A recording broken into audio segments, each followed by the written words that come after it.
So there are some pretty interesting updates about Valve's upcoming VR headset, the Steam Frame. And yeah, some of it is bad news. Valve quietly changed the release window from early 2026 to just coming soon. Naturally, the internet immediately started wondering if the headset might be heavily delayed, but thankfully, Valve later confirmed it's still coming in 2026. And the reason for the change is actually something affecting the entire tech industry right now. But here's the great news. Because last week Valve also revealed something that I'm personally pretty excited about. They introduced a new Steam Frame verified program, and if developers want that badge, their games need to hit a pretty serious performance target. I'll explain in a bit. There are even early signs the Steam Frame might be able to run Quest standalone VR games and other Android apps as well. And on top of that, a fellow VR creator actually managed to try Half-Life Alyx running on the headset itself. So let's break down everything we know ever since its announcement, from the delay and price concerns to new updates and features that might make Steam Frame one of Valve's most interesting projects yet. If you didn't see my previous video, the Steam Frame is Valve's upcoming standalone VR headset and the successor to the Valve Index. But unlike the Index, this one is designed to work as a standalone headset, a wireless PCVR gaming device, and even as a Linux-powered spatial computer. And it's launching alongside a new Steam machine and Steam controller as part of a larger ecosystem. So let's start with the bad news. Valve quietly changed the Steam Frame's release window in the back end from early 2026 to coming soon. So people immediately started worrying that this may be another case of Valve time and whether the headset could slip to 2027 or beyond. But Valve themselves responded here. It's still coming this year. Thankfully. The reason for this whole change is a global RAM shortage affecting the entire tech industry. AI companies are buying massive amounts of memory for data centers, which is putting serious pressure on supply chains. And because of that, the biggest impact might actually be the price. Originally, Valve hinted that they wanted the Steam Frame to be cheaper than the Valve Index, which launched at $999. But with memory prices rising, analysts now estimate the headset could land somewhere between $700 and $1,200 depending on how the component situation evolves. So yeah, not exactly great news, but the real story here isn't the delay. The real story is the software Valve is building behind the scenes right now to make this headset work, and this is really exciting, guys, so bear with me because this is going to get a little technical. We know the Steam Frame runs SteamOS, right, which is based on Linux, but there's a technical challenge. The chip inside the headset is ARM-based, similar to what you would find on a high-end smartphone, but almost every game in your Steam library was built for x86 processors, the kind used in gaming PCs. These two architectures basically speak different languages. So Valve built a compatibility layer called FAX.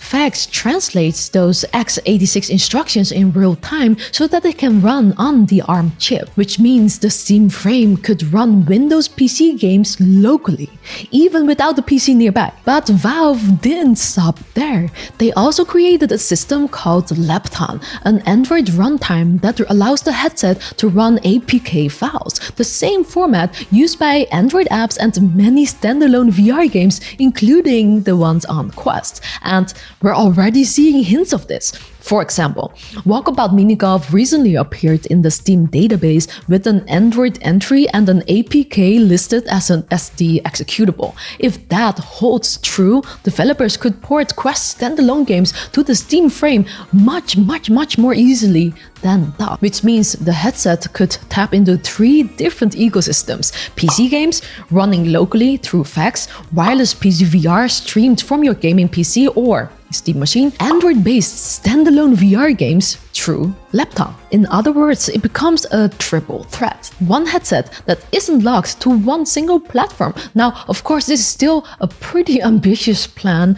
Running x86 games through translation costs performance, and not every Android VR game will automatically work without adjustments. So the first day experience might still feel a bit experimental, but that's exactly why I'm excited that Valve also introduced something called the Steam Frame Verified program last week. If that sounds familiar, it's because Valve did something very similar with the Steam Deck. Games that run well on the device get a verified badge, so players immediately know they will work properly even before they download it, and Valve is now bringing that idea to VR. For a VR game to receive the badge, it needs to run at a stable 90 frames per second, and that's actually a big deal because if a VR game drops frames or stutters, you don't notice it, you feel it. So by setting that 90 FPS target, Valve is basically telling developers, if you want the verified badge and the visibility that comes with it,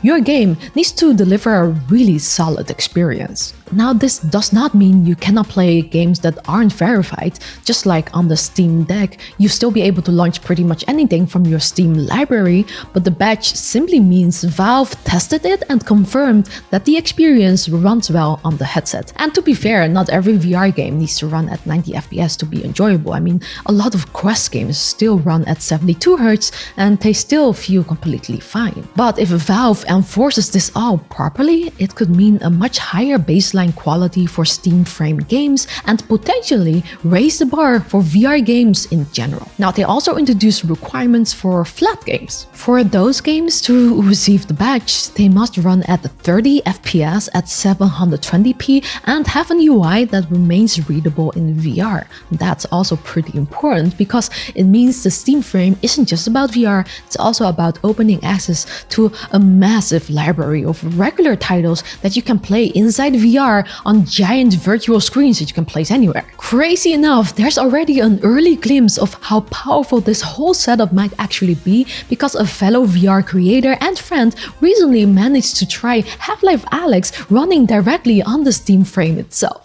But before we step through the portal into City 17, I wanted to show you some gear that's been making my real-life adventures feel a bit more like science fiction. This is the Antigravity A1, the world's first 360 drone from Antigravity, a new drone brand incubated by Insta360, and it's surprisingly compact at just 249 grams, so it's regulation friendly. Most drones make you choose between flying and filming. Look away for a second and you miss the shot. With the A1, that pressure is gone. It captures everything in full 360, so I can even move the camera after the flight, which is just wild.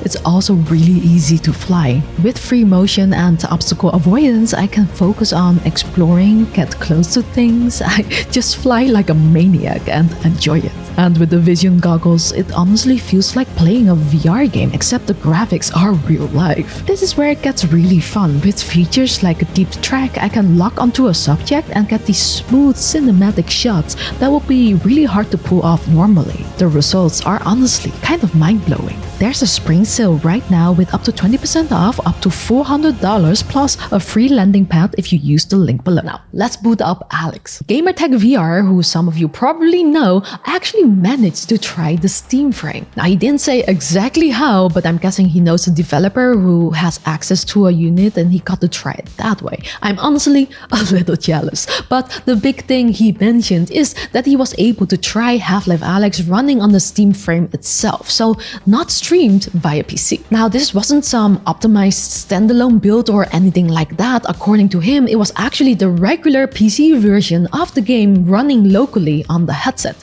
It was on the lowest settings and the frame rate was around 40 to 50 frames per second, so definitely not ideal, but the fact that it was playable at all is actually pretty impressive. Because Half-Life Alyx is still one of the most demanding VR games ever made, so if the Steam Frame can run the PC version at all, that raises a really interesting possibility. Valve could potentially create a Steam Frame optimized version of Alyx for standalone play, and if they did, that would almost certainly certainly be the kind of title they would want carrying that Steam Frame verified badge we talked about earlier. And honestly, that would be incredible. It's still my favorite VR game of all time, and even today, it feels years ahead of most VR experiences. Gamertag also said that when he tried streaming Alyx from a PC using the headset's eye-tracked Foveated streaming, it looked absolutely gorgeous, which is exactly one of the most genius things Valve is doing. So I will link Gamertag's video in the description if you want to check it out.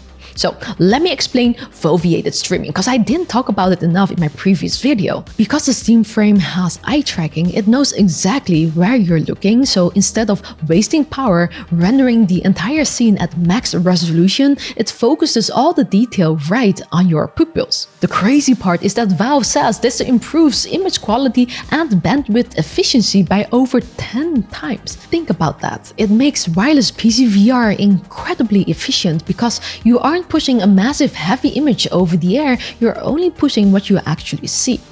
This is also why the frame includes a dedicated 6 GHz wireless adapter, because it creates a direct, low latency bridge to your PC via USB, bypassing your messy home router entirely. Valve even designed the headset with dual radios. One radio is dedicated to the VR video stream, while the other connects to your Wi-Fi network, which means that the streaming connection doesn't have to compete with all the other traffic on your network. And that matters because it should mean lower latency, a more stable connection, and smoother, beautifully looking wireless VR streaming overall. So clearly, Valve is putting a lot of focus on making high-quality wireless PC VR a core part of this headset.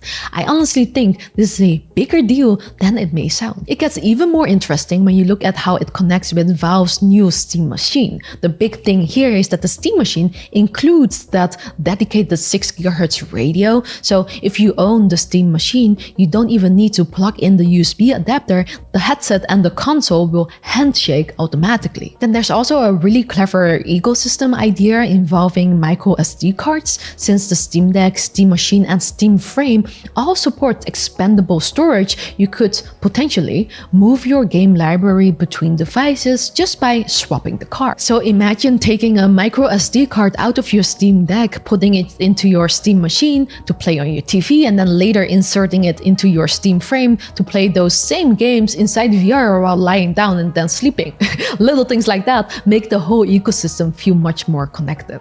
Another thing people immediately focused on when the specs came out is the display. Because the Steam Frame uses LCD panels, not OLED, a lot of VR enthusiasts were a bit disappointed. But in reality, going with micro OLED displays would likely have pushed the price up even more, so it's probably a trade-off Valve had to make. Interestingly though, early hands-on impressions have been pretty positive. Testers say the image clarity is extremely consistent across the screen, mostly thanks to Valve's custom pancake lenses. Some even say it feels sharper than the Quest 3. The sweet spot also seems to be huge, meaning you don't have to perfectly align the headset to get a clear image. Valve is also pushing very low persistence, flashing the backlight extremely quickly to reduce motion blur, so fast movement reportedly looks very clean. The downside of LCD, of course, is black levels.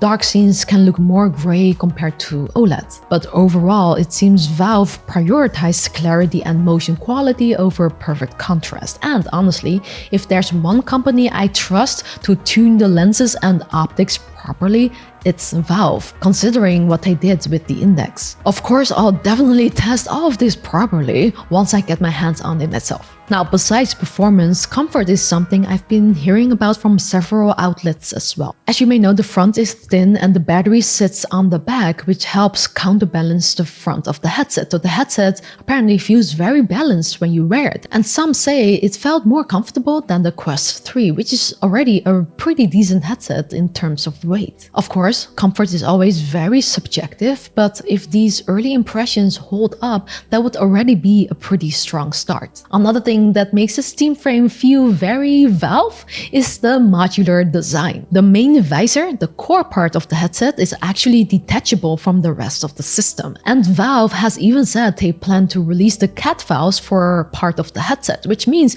not only third-party developers, but also modders and even you and me could potentially create a their own custom head straps, facial interfaces, cooling solutions, or other accessories. That's something we almost never see in consumer VR hardware, but the real secret sauce for the modding community is the expansion port right on the front. This isn't just a basic USB plug, it uses a high-speed PCIe Gen 4 lane and a MIPI connection. In plain English, that's the same type of high-speed data path used for internal PC parts and professional camera sensors. Valve's Jeremy Salan actually has said this port has enough flexibility to do anything people are interested in doing. So we're talking full color mixed reality add-ons, face tracking modules, or even depth sensors. Now, whether Valve will actually release any of these accessories themselves remains to be seen, but Valve is essentially leaving the door open for the community to finish the headset however they want. When you zoom out, Valve is taking a very different approach to VR compared to companies like Meta and Apple.